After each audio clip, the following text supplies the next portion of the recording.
What if the scariest films ever made weren't in color, CGI, or even sound? Before jump scares and gore, the golden age of Hollywood between the 1920s to the 1960s crafted horror that crawled under your skin using shadows, silence, and the darkest corners of human psychology. These weren't just movies, they were experiments in terror, banned for decades, condemned by censors, and rumored to curse their creators. That's right. Beneath the polished veneer of classic cinema lurks a collection of films so disturbing, so nightmarishly effective, that once seen, they tattoo themselves onto your psyche forever. Today, we're diving into the darkest corners of classic horror, films that shocked then and still disturb us now. The Cabinet of Dr Caligari, 1920. Imagine being thrust into someone else's nightmare. That's essentially what watching The Cabinet of Dr Caligari feels like. This German expressionist masterpiece follows a hypnotist who uses a sleepwalker to commit murders. Director Robert Weine created a twisted world of jagged shadows, distorted sets, and painted backdrops that seem to scream in visual agony. The film stars Werner Krauss as the sinister Caligari and Conrad Veidt as the sleepwalking killer Cesare. What makes this film so deeply disturbing isn't just its revolutionary visual style, but its profound psychological unease. It's widely considered the first true horror film and pioneered the twist ending. Shot for just 20,000 marks in 1920, this low-budget nightmare went on to influence everything from Tim Burton's gothic aesthetics to psychological thrillers like Shutter Island. Those twisted angles and shadows aren't just artistic choices. They're manifestations of a fractured mind that will leave you questioning reality long after the credits roll. 100 years later, and this film still feels like a fever dream you can't shake. Nosferatu, 1922. Before sparkly vampires and romantic bloodsuckers, there was Count Orlok, cinema's first and perhaps most terrifying vampire. F.W. Murnau's unauthorized adaptation of Dracula stars Max Schreck as a rat-faced, plague-bringing demon whose shadow alone is enough to freeze your blood. Those elongated fingers, those dead eyes, that unnatural movement. This isn't some misunderstood romantic hero. This is death incarnate. The production itself is surrounded by eerie folklore. Legend has it that some crew members believed Schreck was an actual vampire, given his dedicated performance and reclusive nature on set. Bram Stoker's estate sued over the unauthorized adaptation, winning a court order to have all copies destroyed. Thankfully, some prints survived. The scenes of Orlok's shadow creeping upstairs while his skeletal hands reach out still rank among cinema's most primal nightmare fuel. The film's connection to actual plague imagery gives it a subconscious horror that resonates even more powerfully in our post-pandemic world. Watch it once, and Count Orlok will visit your dreams forever, rising like a rigid corpse from his coffin. Freaks, 1932. One of us, one of us. That chanting will haunt you long after watching Todd Browning's controversial Freaks. The film follows a trapeze artist who marries a sideshow performer for his inheritance, only to face the wrath of the carnival community when her scheme is discovered. What makes this film so profoundly disturbing is Browning's revolutionary decision to cast actual sideshow performers with real physical differences. The film was so shocking to 1932 audiences that it was banned in many places for decades. One woman even threatened to sue MGM, claiming the film caused her to miscarry. The most disturbing aspect isn't the famous revenge scene where the freaks transform the beautiful trapeze artist into a human duck during a thunderstorm. It's the way the film forces viewers to confront their own prejudices. Todd Browning, who ran away to join the circus in his youth, created a film that was decades ahead of its time in humanizing its subjects, while simultaneously weaponizing audience discomfort. MGM cut the film from 90 to 64 minutes after disastrous test screenings, and the original ending was reportedly so disturbing that the full version will never be seen. Some taboos, it seems, remain unbreakable even almost a century later. Un Chien Andalou, 1929. 5 minutes into Luis Buñuel and Salvador Dali's surrealist nightmare, and you'll witness one of cinema's most stomach-churning moments, a razor blade slicing through a woman's eyeball in extreme close-up. This 16-minute surrealist film follows no conventional narrative, instead assaulting viewers with a series of disconnected, deeply disturbing images designed to provoke raw emotional responses. The eyeball in question actually belonged to a dead calf, but the visceral impact remains undiminished nearly a century later. Buñuel reportedly carried stones in his pockets to the premiere, expecting a riot from outraged viewers. Instead, the film became a sensation among the artistic elite. With ants crawling from a stigmata-like hole in a man's hand, pianos loaded with dead donkeys, and sexual imagery that still shocks today, Un Chien Andalou bypasses your rational mind to access something primal. It's deeply unsettling because it operates by dream logic, making connections your conscious mind rejects, but your subconscious recognizes. This isn't just a film you watch. It's an experience that infects your psyche, leaving images that resurface in your nightmares for years to come. The Most Dangerous Game, 1932. What could be worse than being hunted like an animal? This pre-code thriller follows a big-game hunter named Rainsford, who becomes stranded on an island owned by the deranged Count Zaroff, who hunts humans for sport. Directors Irving Pichel and Ernest B. Schoedsack crafted a taut thriller starring Joel McCrea and Fay Wray that still unnerves with its blunt premise. The film shares jungle sets and some cast members with King Kong, which was filming simultaneously to save costs. What's particularly disturbing about this adaptation of Richard Connell's famous short story is Count Zaroff's gleeful sadism. Actor Leslie Banks brings an aristocratic charm to his portrayal that makes his depravity all the more unsettling. The film's most disturbing moment comes when we see Zaroff's trophy room, complete with preserved human heads mounted on the wall. For a 1932 audience, such explicit imagery was shocking. Released before the strict enforcement of the Hays Code, The Most Dangerous Game explores humanity's capacity for cruelty in ways mainstream films couldn't touch again for decades. Its premise has been remade countless times, but the original's unvarnished portrayal of human hunting human retains its power to disturb. Island of Lost Souls, 1932. Are We Not Men? This chilling adaptation of H.G. Wells' The Island of Dr. Moreau stars Charles Laughton as a mad scientist, conducting surgical experiments that transform animals into human-like creatures on a remote island. Director Early C. Kenton crafted a film so disturbing, it was banned in several countries and rejected by the British Board of Film Censors until 1958, over 25 years after its release. The film's most unsettling aspects come from Laughton's casually cruel Dr. Moreau and Bela Lugosi's performance as the Sayer of the Law, a partially transformed beast-man. The scenes in the House of Pain, where Moreau performs his vivisection experiments, were considered beyond the pale for 1932 audiences. While modern viewers don't see the actual surgery, the screams and implications are often more disturbing than explicit gore. What truly makes this film nightmare material is how it questions the boundaries between human and animal and positions scientific curiosity without ethical constraints as the true monstrosity. When the beast folk finally revolt against their creator, Moreau's death scene, where he's dragged to his own operating table for a taste of his own medicine, delivers poetic justice so dark it still shocks today. M. 1931. Just you wait, it won't be long. The man in black will soon be here. With his cleaver's blade so true, he'll make mincemeat out of you. Children singing this nursery rhyme opens Fritz Lang's psychological masterpiece about a child murderer, Peter Lorre, being hunted by both police and the criminal underworld in Berlin. This film disturbs not through supernatural threats, but by examining humanity's darkest impulses.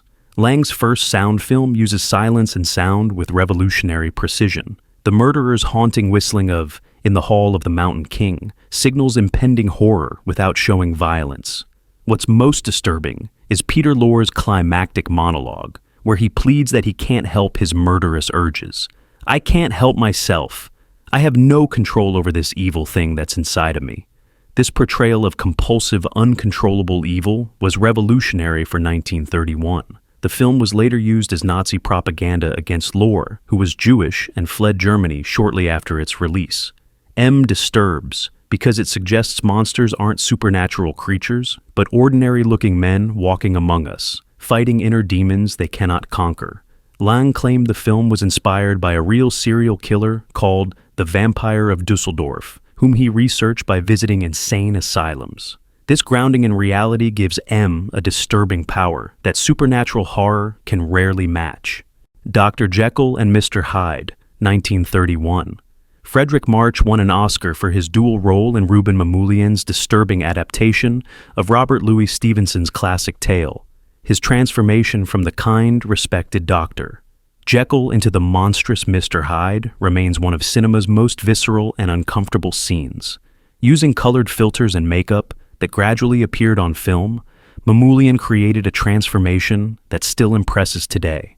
What makes this pre-code film truly disturbing is how explicitly it explores sexual sadism. March's Hyde doesn't just commit random violence, he systematically torments and abuses a young barmaid named Ivy. Their scenes together have an uncomfortable sexual aggression rarely seen in films of this era. Hyde is portrayed not just as evil, but as the embodiment of Jekyll's repressed desires, a Freudian nightmare unleashed on Victorian London. The film's unflinching portrayal of psychological and physical torture was too much for censors once the Hays Code was enforced. Later releases were heavily edited, removing approximately 8 minutes of objectionable material. The original uncut version wasn't widely available again until the 1980s, when modern audiences could finally experience the full, disturbing power of March's performance and Mamoulian's psychological exploration of mankind's dual nature. The Black Cat, 1934. The first pairing of horror icons Boris Karloff and Bela Lugosi delivers one of the most sadistic and perverse films of the 1930s.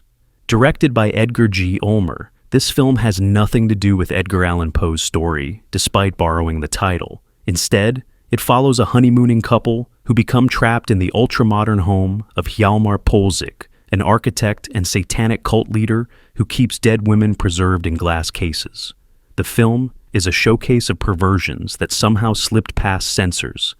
Necrophilia, satanic worship, torture, revenge, and incest are all implied. Karloff's character has married both the wife and daughter of his enemy Vertigast. The film climaxes with one of classic horror's most disturbing scenes. Lugosi's character, having captured Karloff, straps him to an embalming rack and proceeds to skin him alive. "Have you ever seen an animal skinned, Hjalmar?" he asks with sadistic glee. While we don't see the actual flaying, the shadows, sounds, and reactions create an unbearable tension. Released just before the strict enforcement of the production code, The Black Cat explores depths of human depravity rarely matched even today. It's no wonder Universal's most financially successful film of 1934 was also its most twisted, Vampir, 2032. Carl Theodor Dreyer's Vampir isn't your typical vampire film. It's more like a waking nightmare captured on celluloid. Following a young man investigating vampire activity in a small village, the film uses an intentionally blurry, dreamlike visual style and minimal dialogue to create a profound sense of disorientation and dread. The film stars Julian West, actually Baron Nicola de Gunsberg, who financed the film, as our protagonist who experiences increasingly bizarre and terrifying phenomena. What makes Vampir so deeply disturbing is its subjective camera work and surreal sequences that blur the line between reality and nightmare. The most famous sequence shows our protagonist experiencing his own burial from inside the coffin, looking up through a glass window as he's carried to his grave. Another unforgettable scene shows a man being suffocated by flour in a mill, his white, ghost-like form slowly disappearing under the white powder. Shot on location in an abandoned factory in France, the production was plagued with technical difficulties as Dreyer insisted on shooting only at dawn or dusk to capture the perfect ethereal light. Vampir failed commercially upon release, but has since been recognized as one of cinema's greatest nightmare experiences. Its influence can be seen in everything from David Lynch films to modern art house horror. This isn't a film you simply watch. It's one that hauntingly possesses you. Hexon, 1932. Imagine a documentary that's also a horror film. That's Benjamin Christensen's bizarre Hexon Witchcraft Through the Ages. This Swedish-Danish production combines historical reenactments, documentary elements, and horror imagery to explore the historical persecution of witches as a result of misunderstanding mental illness. Christensen himself plays the devil in disturbing sequences showing medieval conceptions of witchcraft. The film's most notorious scenes depict black masses where naked elderly women kiss the devil's posterior, witches giving birth to demons, and nuns being possessed en masse. These sequences were so shocking that the film was banned in the United States and heavily censored elsewhere. What makes Hexon particularly disturbing is its unflinching portrayal of torture methods used during witch trials. Thumbscrews, rack stretching, and other medieval devices are demonstrated in clinical detail. The film cost over 2 million Swedish kroner to produce, making it the most expensive Scandinavian silent film ever made. Christensen spent years researching actual witch trial documents to create his disturbing reenactments. The film's mixture of scholarly presentation with horrifying imagery creates a cognitive dissonance that remains deeply unsettling. When watching Hexon, you never know if you're watching a serious historical document or an exploitation horror film, and that ambiguity is precisely what makes it so disturbing. The Phantom of the Opera, 1925. Lon Chaney's self-designed makeup for the unmasking scene in this silent classic caused audiences to faint in theaters. Director Rupert Julian's adaptation of Gaston Leroux's novel follows the disfigured phantom who lurks beneath the Paris Opera House, obsessed with a young singer. While many remember the romantic elements, the film contains genuinely terrifying moments that shocked 1920s audiences. The film cost Universal a then enormous $632,357, but made over $2 million, cementing horror as a lucrative genre. The famous unmasking scene was marketed with nurses stationed in theaters, a publicity stunt that proved unnecessary when viewers genuinely fainted. What makes the film truly disturbing, beyond Chaney's iconic makeup, is the phantom's psychological torture of his victims. The sequence where he traps the opera patrons in a flooding chamber while laughing maniacally reveals the depth of his madness. The film's use of early Technicolor for the masquerade ball scene creates a jarring, nightmarish quality that enhances the horror. Chaney, known as the Man of a Thousand Faces, endured excruciating pain for his transformation, using wire hooks to pull back his nostrils and eyes, creating a death's head appearance that remains one of horror's most iconic images. Once seen, the phantom's face, and the madness behind it, is impossible to forget. The Old Dark House, 1932. James Whale followed up Frankenstein with this deliriously strange haunted house tale starring Boris Karloff, Charles Laughton, and Gloria Stewart. A group of travelers seek shelter from a storm in a Welsh mansion inhabited by the bizarre Femme family and their mute, disfigured butler, Morgan Karloff. What seems like a standard dark and stormy night setup quickly descends into something far more strange and unsettling. The film's disturbing quality comes from its unpredictable tone, shifts between macabre humor and genuine terror. Karloff's Morgan becomes increasingly drunk and violent as the night progresses, eventually releasing the family's darkest secret from the top floor. A 102-year-old pyromaniac patriarch, played by a woman but presented as male in the film. What disturbs most about The Old Dark House is how it subverts expectations of the genre it helped create.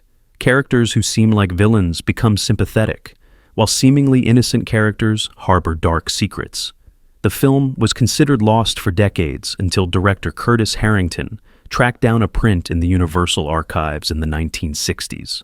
Modern viewers are still unsettled by the film's sexual undertones, particularly in Eva Moore's character's disturbing obsession with Gloria Stewart's beauty and youth. This isn't just a haunted house movie. It's a psychological exploration of family secrets, repression, and madness that feels surprisingly modern nearly a century later. White Zombie, 1932. Before George Romero reimagined zombies as flesh-eating ghouls, this atmospheric chiller presented the original Haitian concept of zombies as enslaved souls. Bela Lugosi stars as Murder Legendre, a voodoo master who controls zombies working in his sugar mill. When a plantation owner asks Legendre to make a woman love him, Legendre instead transforms her into a zombie slave. her soul trapped in a death-like state while her body obeys his commands. Directors Victor and Edward Halperin filmed this independent production for just $50,000 in only 11 days, using sets from Universal horror films. The disturbing power of White Zombie comes from its colonial subtext and sexual undertones. The imagery of mindless black workers toiling without rest in the mill directly references Haiti's history of slavery, while the plot centers on a woman being robbed of her agency and transformed into a passive object. The scene where Madeline plays piano in a near catatonic state, her eyes vacant yet somehow suffering, embodies the existential horror at the film's core, consciousness trapped in an unresponsive body. Though critically dismissed upon release, White Zombie has been reevaluated as a pioneering horror film that uses Gothic imagery to explore deeply troubling themes of power, control, and colonialism. Those blank staring eyes of the zombies represent fears much more profound than any flesh-eating corpse. Mad Love, 1935. Peter Lorre's Hollywood debut sees him playing Dr. Gogol, a brilliant surgeon obsessed with an actress who performs in a theater of horrors. When her pianist husband loses his hands in an accident, Gogol replaces them with the hands of a recently executed knife-throwing murderer. Director Karl Freund, who was the cinematographer on Metropolis and directed The Mummy, creates a film where German expressionist visuals meet Grand Guignol horror. The film's marketing tagline tells you everything. The claws of terror grip you in a web of evil madness. What makes Mad Love particularly disturbing is Peter Lorre's performance as the bald, bug-eyed Gogol, whose obsession gradually transforms into complete psychosis. In the film's most unsettling scene, Gogol dons a bizarre metal neck brace and cape to impersonate the executed murderer Rollo, convincing the pianist that his new hands are compelling him to kill. The scene where Gogol caresses a wax figure of the actress while a cat watches is skin-crawling creepy without showing any violence at all. Though a box office disappointment, the film was championed by Charlton Hepburn and later filmmakers like Martin Scorsese. Orson Welles said it was his favorite horror film. Mad Love disturbs because it portrays obsession as a gradual descent into madness, where love becomes indistinguishable from possession and torture. Its marriage of psychological and body horror was decades ahead of its time. The Wolfman, 1941. Even a man who is pure in heart and says his prayers by night may become a wolf when the wolfbane blooms and the autumn moon is bright.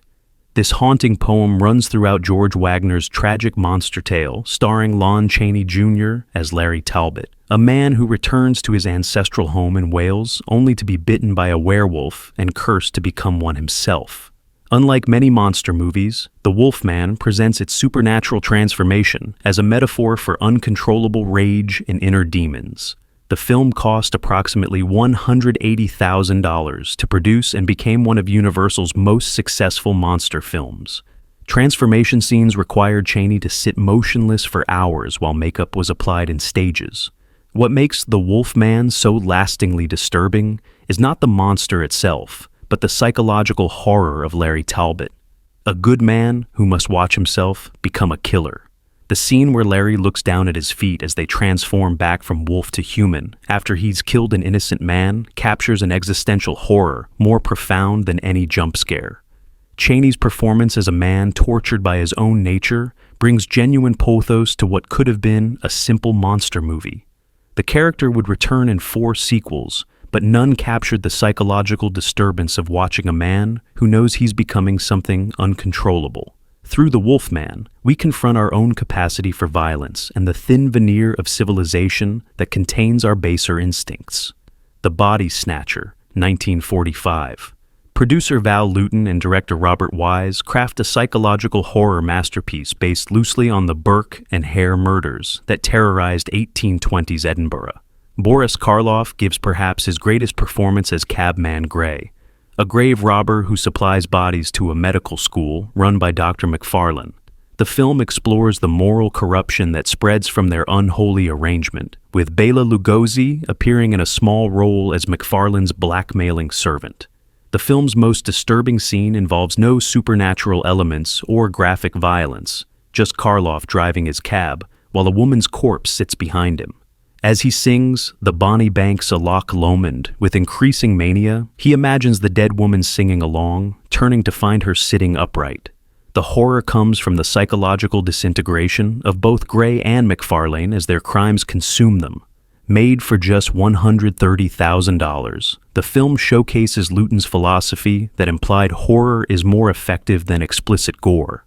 The famous street singer scene, where Karloff stalks a potential victim through foggy streets, creates unbearable tension without showing the murder. Instead, a blind street singer's voice falls silent as Karloff approaches her, then resumes after he passes, telling us everything without showing anything. This psychological approach to horror, where the monster is human conscience and guilt, makes The Body Snatcher disturbing in ways that supernatural threats can never match. Cat People, 1942. Producer Val Lewton's first horror production for RKO revolutionized psychological horror. Directed by Jacques Tourneur, this film follows Serbian-born fashion designer Irena Simone Simon, who believes she's descended from a race of people who transform into panthers when emotionally or sexually aroused. Her American husband initially dismisses her fears as superstition, with tragic consequences for everyone involved. Made for just $134,000, the film grossed nearly $4 million and saved RKO from bankruptcy. What makes Cat People so disturbing is its brilliant use of shadows and sound to suggest horrors the audience never actually sees. The famous swimming pool scene, where a woman is stalked in a pool by something we only hear and see as shadows on the wall, remains a masterclass in implied terror. Similarly, the bus technique, where tension builds to an apparent attack only to be released by a sudden benign surprise before the real scare happens, has influenced horror filmmaking ever since. The film's subtext about female sexuality as something dangerous and uncontrollable adds another layer of discomfort.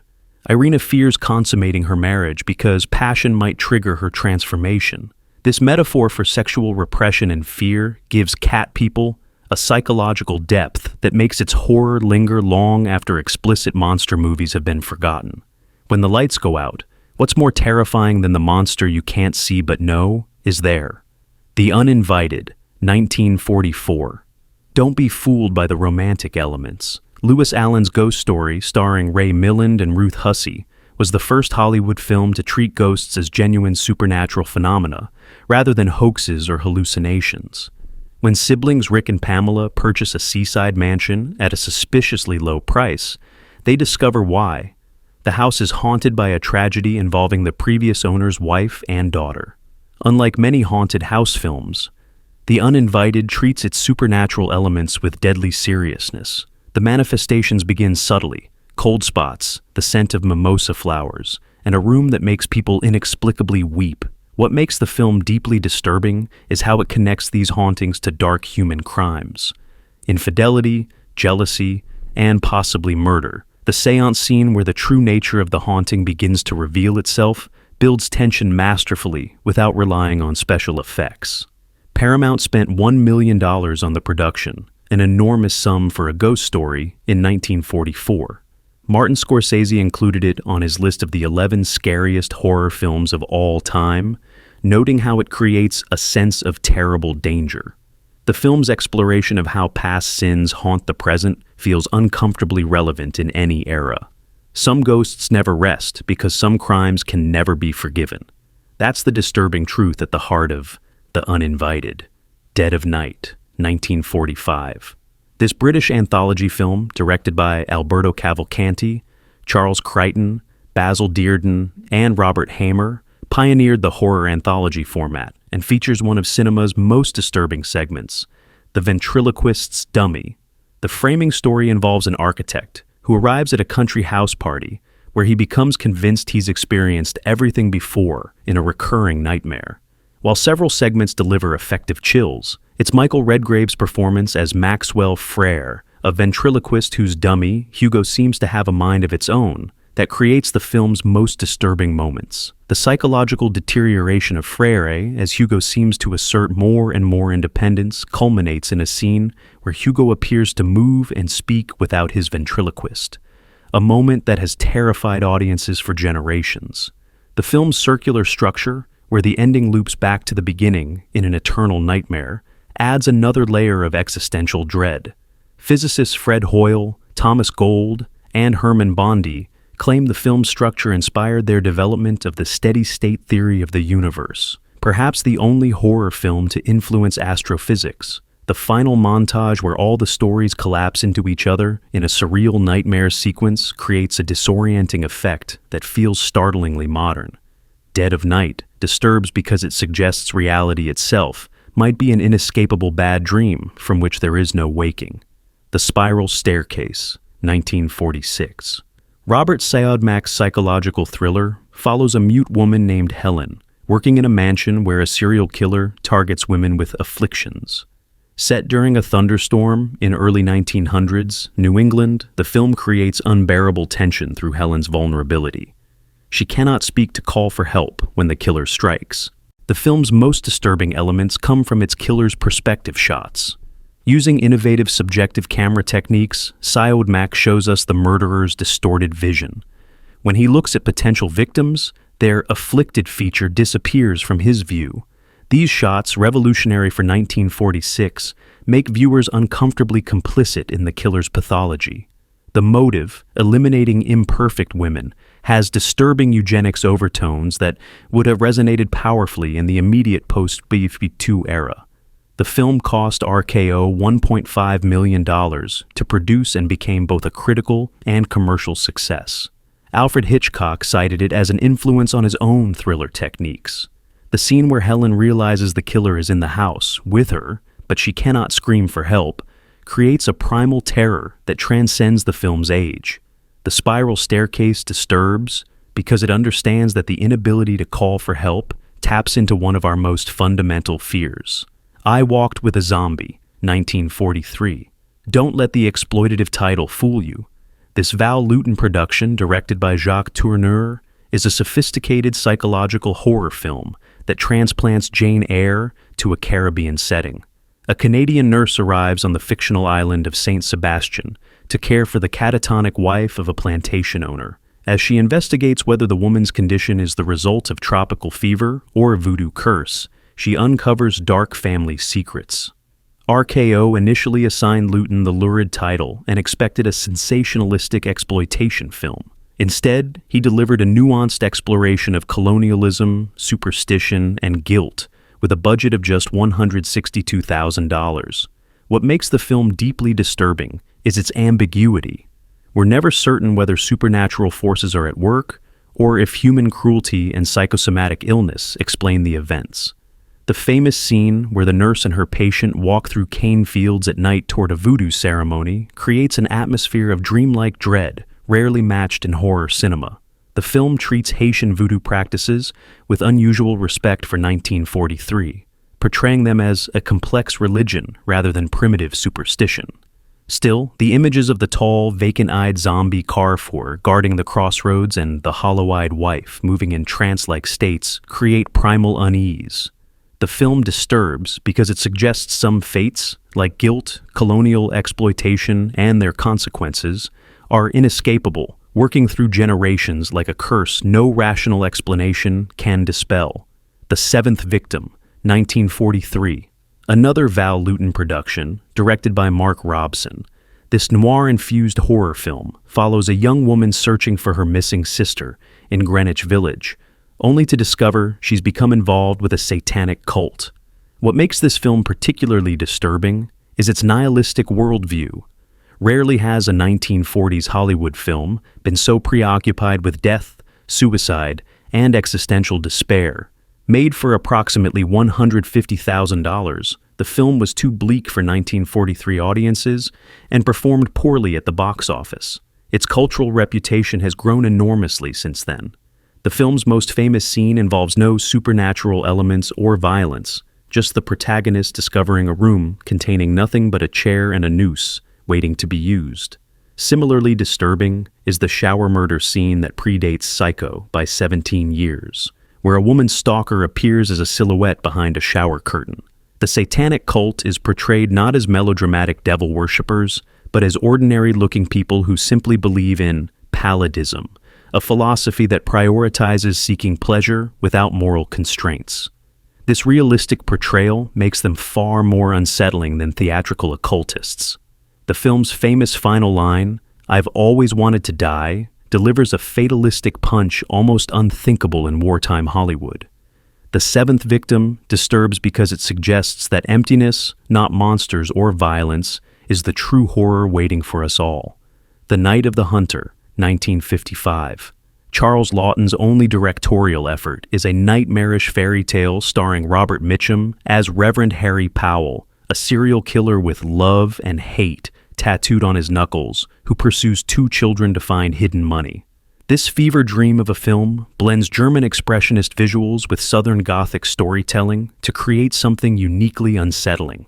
The film was a critical and commercial failure upon release, effectively ending Laughton's directing career. It has since been recognized as one of American cinema's greatest achievements. What makes The Night of the Hunter so deeply disturbing is Mitchum's performance as Powell, a man who uses religion to justify his murderous impulses. The scene where he chases the children up the basement stairs, howling like a wounded animal when his fingers are caught in the door, transforms him from human to mythic monster. The underwater shot of Willa Harper's corpse, hair streaming in the current while she sits in a car at the bottom of the river, ranks among cinema's most beautiful and haunting images. The production cost around $795,000, modest for its time. Cinematographer Stanley Cortez said of working with Laughton, "There are only two men who truly understand what to do with a camera, Orson Welles and Charles Laughton." The film disturbs because it understands a fundamental truth. To children, evil adults aren't just frightening. They're incomprehensible forces of nature, as relentless and inevitable as the current carrying Willa's body downstream. Eyes Without a Face, 1960. Georges Franju's French horror masterpiece follows a surgeon who kidnaps young women to attempt face transplants for his daughter, whose face was destroyed in an accident he caused. The film's clinical approach to its horrific subject matter creates a disturbing disconnect between the beauty of the cinematography and the grotesque procedures depicted. The film's central disturbing sequence shows a face transplant operation in clinical detail, an unheard-of level of graphic medical imagery for 1960. During early screenings, viewers reportedly fainted during this scene. What makes the film truly unsettling beyond its graphic content is the emotional horror of Christiane, who spends most of the film wearing a blank, expressionless mask that conceals her disfigurement. This living ghost drifting through the house in her white gown creates an atmosphere of ethereal dread that no jump scare could match. Made for approximately $180,000, the film initially faced critical hostility, but has since been recognized as a landmark in horror cinema. Director Franju described his approach as aestheticism of the anguish, poetry of the fear. The film's influence can be seen in everything from John Carpenter's Halloween to Pedro Almodovar's The Skin I Live In. Eyes Without a Face disturbs because it places medical horror in a dreamlike atmosphere where ethical boundaries dissolve like fog, suggesting that the brilliant surgeon and the heartless monster may be one and the same, and that beauty achieved through cruelty is the most disturbing monstrosity of all. Black Sunday, 1960. Mario Bava's directorial debut revolutionized Gothic horror with its tale of a vampire witch executed in the 17th century who returns 200 years later seeking revenge. The stunning Barbara Steele plays dual roles as both the witch Asa and her descendant Katia. The film opens with one of horror's most shocking sequences, Asa being condemned as a witch, having a spiked Satan's mask hammered into her face before being burned at the stake. The film cost approximately $100,000 to produce and launched Bava's legendary career in horror. Black Sunday's visual style, deep shadows, fog-shrouded graveyards, and Baroque castle interiors set the template for Italian Gothic horror for decades to come. What makes the film truly disturbing, beyond its shocking violence, is its atmosphere of corruption and decay. The scene where the witch regenerates, her desiccated corpse gradually filling out as she drains a victim's blood, combines repulsion and sensuality in ways that still unsettle. The film was banned in the UK until 1968 and was heavily censored in the US release, where distributor American International Pictures cut nearly 3 minutes of objectionable material. Even in its cut version, the image of the beautiful Steele with holes punctured in her face from the mask haunted a generation of viewers. Black Sunday disturbs, because it understands that beauty and horror are not opposites but intimate companions, the film's visual splendor making its violence all the more transgressive. Carnival of Souls, 1962. Made for just $33,000 by industrial filmmaker Herc Harvey, this independent horror gem follows Mary Henry, the sole survivor of a car accident who finds herself drawn to an abandoned carnival pavilion while being stalked by a mysterious pale man. Shot in 3 weeks with a non-professional cast, the film creates an atmosphere of existential dread that major studios with unlimited budgets have rarely matched. What makes Carnival of Souls so deeply disturbing is its liminality. Mary exists between worlds, never quite connecting with the living around her. The film's most nightmarish sequence shows Mary experiencing a dissociative episode where no one can see or hear her, no matter how desperately she tries to interact. This invisibility, this fundamental disconnection, taps into primal fears more unsettling than any monster. The abandoned Saltaire Pavilion near Salt Lake City provides a genuinely eerie backdrop, its dilapidated grandeur the perfect setting for the film's famous Dance of the Dead sequence. Harvey, who also plays the main ghoul stalking Mary, never directed another feature film.